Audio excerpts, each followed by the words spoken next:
Walk down Lenox Avenue on any ordinary afternoon in 1966, and one man dominates the street without ever raising his voice. Bumpy Johnson steps out of a polished Cadillac, dressed in custom suits worth more than most Harlem families earn in half a year. People don't stare, they move aside. Everyone knows who he is. Everyone knows what he controls. Politicians quietly seek his approval. Criminals fear his displeasure. College professors discuss literature and politics with him as an equal. One word from Bumpy Johnson can make problems vanish or ruin a life overnight. To Harlem, he is untouchable, the embodiment of wealth, power, and control. An empire worth an estimated $50 million stands behind that calm expression. But this version of Bumpy Johnson, the rich, composed ruler of Harlem, hides a truth so raw that even his closest associates rarely speak of it. Because the man Harlem sees today was shaped by a childhood so brutal, so relentlessly hungry, that it scarred every decision he would make for the next 47 years. This is not the story Bumpy tells. This is the story of the boy he never escaped. In March of 1919, long before Harlem knew the name Bumpy Johnson, a 14-year-old boy named Ellsworth Johnson stepped into New York City carrying almost nothing. His family arrived at Penn Station after a 3-day journey from South Carolina, riding in the segregated section of the train, hauling everything they owned in 2 battered suitcases and a wooden crate. When they counted their money, they had exactly $3 left. No connections, no safety net, no guarantees. For Ellsworth, New York was not a dream, it was an escape. Behind him lay a childhood defined by starvation so constant it became normal. He had grown up in a collapsing wooden shack in Charleston, 16 by 20 feet, housing 9 people. Rain leaked through the roof, cold seeped through gaps in the walls. There were no beds, children slept on the floor.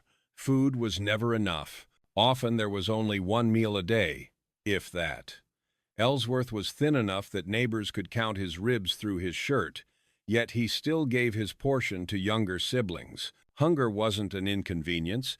It was a daily physical pain that never left his body or his mind. His father worked brutal dock labor for 60 cents a day, standing every morning before sunrise, hoping a white foreman would choose him. Some days he wasn't chosen at all. His mother worked 12-hour days as a domestic servant, raising white children while her own went hungry at home. Together, their income could never feed 7 children. Ellsworth learned early that hard work did not protect you from poverty, and that the system was designed to keep families like his powerless. By the time he stepped onto the platform in New York, he had already made a silent vow. Whatever happened next, he would never be poor again, and he would never allow anyone to hold power over him the way white employers had held power over his parents. Long before Ellsworth Johnson became Bumpy Johnson, hunger had already rewired his mind. This was not the kind of hunger that comes from skipping a meal.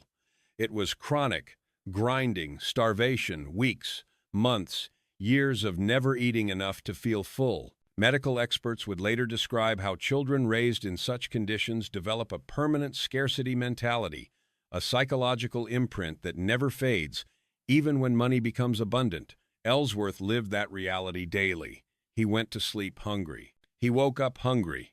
Hunger followed him into school, making concentration almost impossible, dulling childhood joy, sharpening resentment.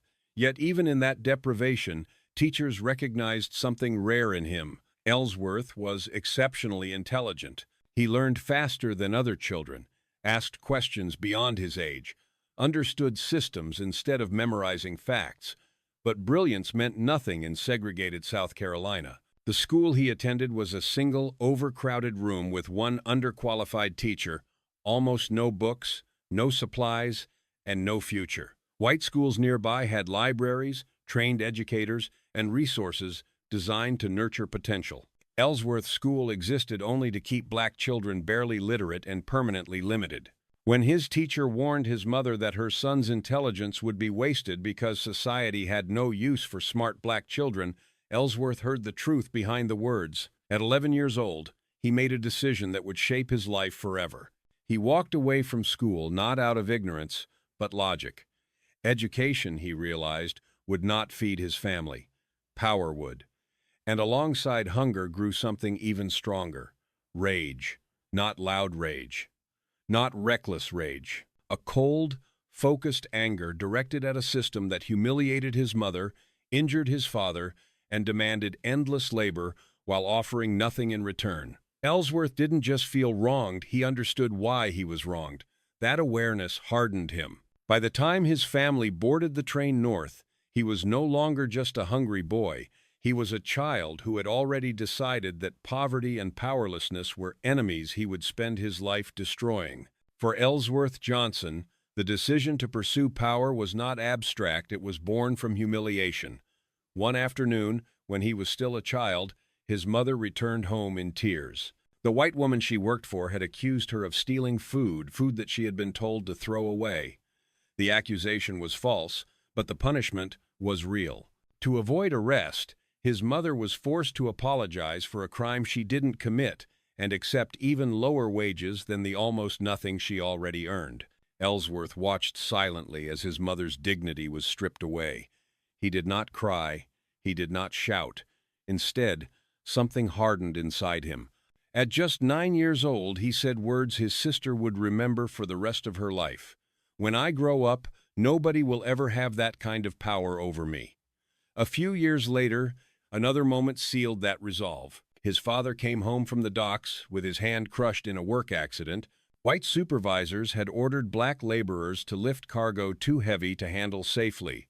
When the injury happened, the foreman blamed Ellsworth's father and refused medical help. The choice was cruel and simple: return to work injured or lose the job. His father wrapped his shattered hand in rags and went back the next day. That hand healed wrong, causing pain for the rest of his life and shortening his ability to work. Ellsworth watched it all: the injury, the indifference, the forced submission. He understood then that poverty wasn't just suffering, it was vulnerability. Being poor meant your pain didn't matter. Being powerless meant your body could be broken and discarded without consequence. By the time the family prepared to leave South Carolina, Ellsworth's thinking was already far beyond his years. He wasn't dreaming of success, he was planning survival. When they finally arrived in New York in 1919, he looked at the towering structure of Penn Station and saw something others didn't: proof that wealth and power existed and that someone like him could claim it. At 14, while other boys thought about school or friends, Ellsworth Johnson made a vow that would guide every choice he made next. Whatever it took, he would never be at the mercy of anyone again. Harlem did not greet Ellsworth Johnson with mercy. It offered opportunity, but only to those willing to take it. In the early 1922, New York was different from South Carolina, but not equal. Racism was quieter, less openly violent, yet just as effective at keeping black families confined to the lowest rungs of society. Legal jobs paid little, advancement was rare, and respect was conditional. But Harlem also contained something the South never had: an underground economy where intelligence mattered more than skin color. Policy gambling, Harlem's informal numbers game, moved enormous amounts of cash every day, and it rewarded people who understood systems, risk, and organization. Ellsworth noticed this immediately. As a teenager, he began working for Stephanie Street. Claire, one of the most powerful figures in Harlem's policy world, she saw in him what others missed: not just hunger for money, but an instinctive understanding of power. He asked questions constantly: how operations were structured, how money flowed, how protection worked, how police and politicians were managed. He didn't just learn the business, he analyzed it. While other street kids chased fast cash, Ellsworth planned long-term control. He absorbed lessons the way he once absorbed schoolwork: quickly, deeply, and strategically. By his late teens, he wasn't just a runner or enforcer. He was thinking like an operator, someone who understood leverage, reputation, and discipline. Harlem became his real education.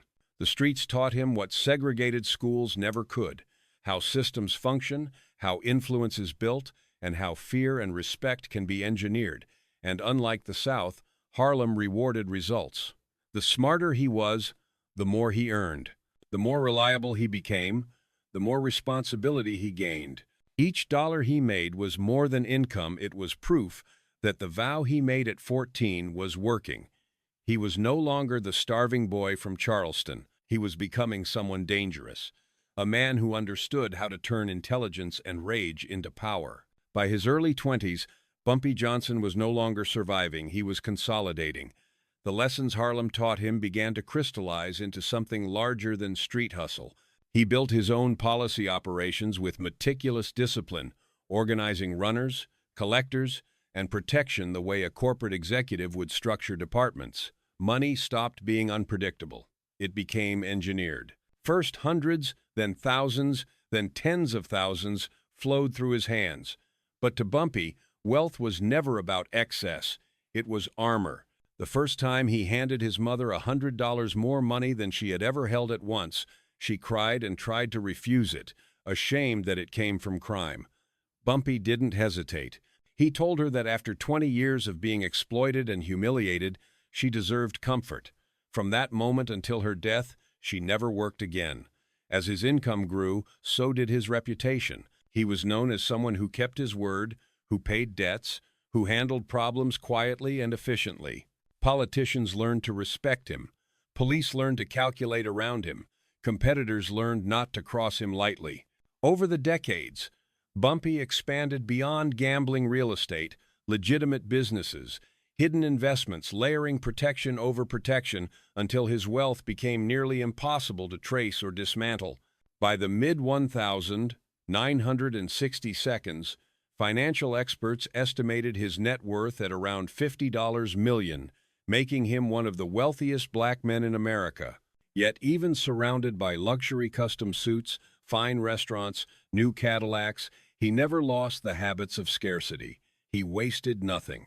He tracked every dollar. He finished every meal on his plate. The boy who once ate once a day was still inside him, reminding him that everything could vanish. What began as a fight to escape hunger had transformed into a fully realized empire built not on greed, but on a lifelong refusal to ever be powerless again.